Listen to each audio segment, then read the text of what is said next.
Hello, this is a place called Ryde on the Isle of Wight, just off the south coast of England, the mainland over there.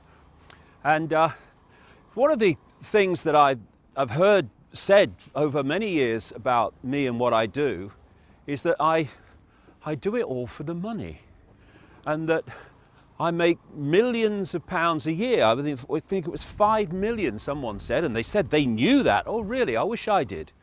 And apparently I live in this mansion and drive a Bentley. Not that I want a Bentley, therefore I don't drive one. And this is my Bentley. Here it is. It's a saloon car that you see being driven all over the place all the time. It's a few years old, not complaining about that, but some of the ludicrous things that are said, like, you know, I have a Bentley and a mansion and earn millions of pounds a year, it's just insane. So what we're going to do is show you me mansion. It's lovely.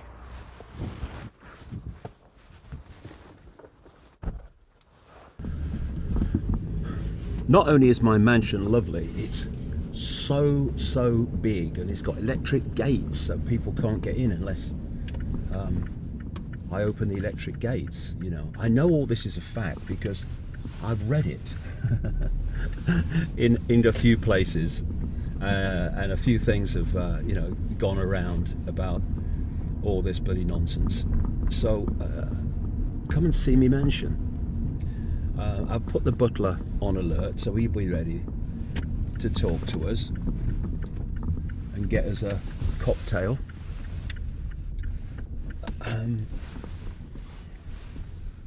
But the truth is usually, as always, rather different from the myth. Home sweet home.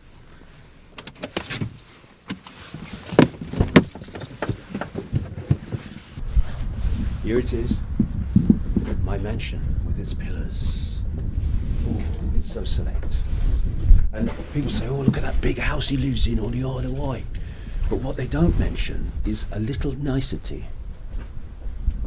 This, it's a block of flats.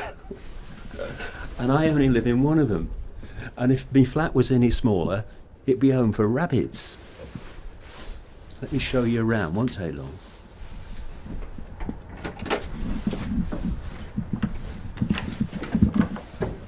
Number 8, Infinity, apparently. Come in. Excuse the mess, they're my light bulbs. I've been buying light bulbs. You know the old light bulbs? Before they banned them in Europe and brought in these twiddly green things that are cumulatively lethal. In fact, more than cumulatively if the mercury gets out. Well, they give off chemicals and radiation and all that stuff. So before the ban came in, I built loads of these bloody light bulbs, and I've got a place for most of them, but they're going to have to sit there. I'd rather they be there than have the other light bulbs. This is the biggest room of my mansion, and as you can see, I don't come in this room very much, but when I do, it's usually sitting there working, because it's a constant thing. It's a constant unravelling story of research and information and communication all the time. There's a bit of a theme of lions in here, you won't be surprised to know. That's Neil Haig's original there, of the front cover of Human Race Get Off Your Knees. Absolutely brilliant it is. And I sit there in my chair in the evening, fiddling away here, having a chat with my lion. And this is a picture that my little granddaughter did for me of a lion, of a granddad, and absolutely brilliant that is. And there's a bit of a theme in here as well. If you look at the pictures, they're pictures of the Isle of Wight, the Needles Lighthouse, and some of the lovely country. And I was crazy about steam trains when I was a kid, and I fell in love with the Isle of Wight, first of all because of the steam trains. And over the years I've picked up these little prints of Isle of Wight railway scenes as they were when I was a kid. Another theme is my friends, okay? This is Len. Grrr. This is Lenny the lion, and which I got for, you know, when my grandkids come. They love him. This is Rudolph here. Now, my flat is so big. My mansion is so big that when I got this for my grandkids at Christmas to put out when they come round, I realised after Christmas I've got nowhere to put it, so it has to stay out all the year round. So we're having a all year round Saturnalia with Rudolph the Red-Nosed Reindeer. Okay, I'll show you the rest of the place. Oh yeah, this is a doorstop. My grandkids love that as well. That's Ollie the Owl, not Moloch. Ollie the Owl. Yeah, they love him. Okay, that's the biggest room, and I tell you, that's just about it. So here's my toilet and bathroom, and I've talked about sitting in my bath playing with my duck. There you go. There he is. That's a radio. My daughter bought that to me out for Christmas. It floats on the water, playing radio stations. And here's my kitchen. And if you've got a cat, don't swing it because it will hit its head. It's like a little galley on a boat, but for me, it's perfect. Suits me perfectly. But obviously the kitchen maid's day off, you know. And this is my bedroom. And that's it, really. Nice window view out there across the garden in the centre of the square. And the only other room to show you is where it all goes on, really, where I spend most of my life. Again, you know, don't swing a cat, but, you know, it's good enough. I got all my books up there and got my mother up there. My mother died, well, quite a few years ago now. And my brother had a blow-up picture to put on display at the funeral so you could remember her for what she really was, rather than this no longer functioning body computer in this coffin, you know. I thought it was a great thing, and so I got a copy of that. You'll see the themes of lions again around here, and this one I love. Oh God, this one I saw that, I thought it was brilliant. Integrity. The soul is dyed the colour of its thoughts. Think only of those things that can bear the full light of day. The content of your character is your choice. Day by day, what you choose, what you think, and what you do is who you become. Your integrity is your destiny. It is the light that guides your way. I thought that was absolutely brilliant. So anyway, it's taken us, if I didn't talk and waffle on, it was taking us about 2 minutes, if that, to walk around this flat. It's so small. And that's not, oh, look at poor me, I've only got a small flat, that's all I want. Because my life is what I do. Therefore, I don't want the big house, I don't want the big car, don't want all the trappings of all this stuff. Because it's a strange thing that the world is such that people, a lot of people, find it very difficult to accept or believe that anyone would literally dedicate their life to a cause and work at it 7 days a week, sometimes, 12, 15 hours, sometimes, often when I'm writing a book, because it was what they believed in. It's what they believed was right. No, there's got to be a catch. He's got to be doing it for the money. He must be making millions. He lives in a big mansion. Someone told me. Electric gates. Ooh, the Bentley. Yes, that's why he's doing it. No. Doing it because the world is in the state it is. And before I leave this reality, I want to do everything I can to make a difference. Not for me, as I'm speaking now, a few weeks from now, I'll be 60. It's not me who is 5 years of age or 15 years of age, or 20, 25, 30, that are going to have to live in this gathering Orwellian nightmare for most of their lives. But so what? Since when was what you do only about what affects you? This is how we got into this mess. This is why the world is as it is. Me, me, me, me, me, me, me. What's in it for me, me, me, me, me? And am I going to stand up for justice? Whoa, is the injustice against me? No. Well, no, I'm busy that day and all this stuff.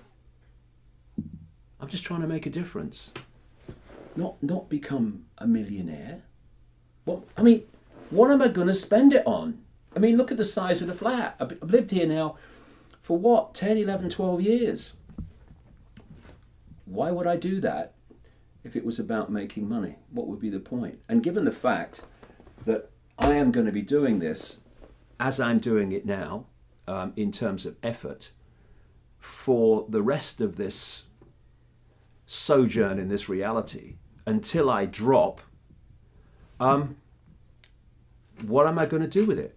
Anyway, if it was there, because I ain't going to retire and go on Mediterranean cruises and all this stuff. You know, the situation we're in needs focus, total focus, for what's left of my life in this reality anyway. So, to those people who can't understand or appreciate that there are some who don't do it because of what they get back. The satisfaction comes from making a difference. That's what you get back.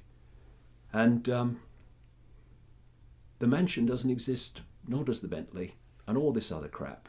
And if people would just spend more time making their contribution to what's happening in the world, instead of trying to undermine those who are trying to do that, the world would be a better place, and this control system will be coming down a lot quicker than if they don't.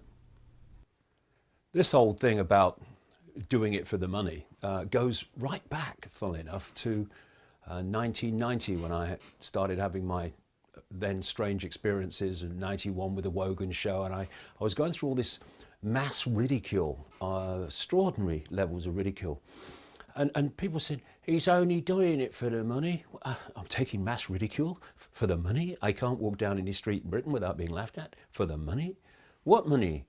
Because what happened is that when this started,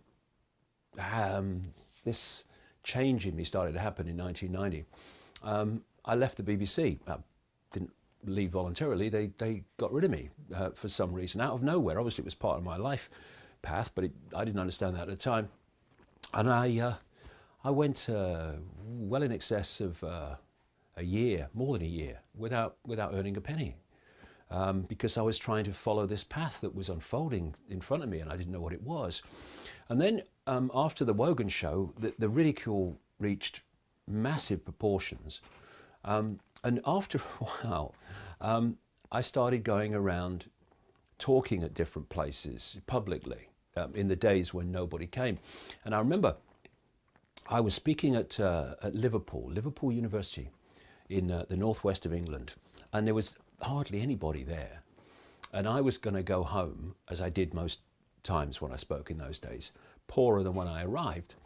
And I took some questions at the end, and in this kind of, you know, big kind of hall with nobody in it, very few.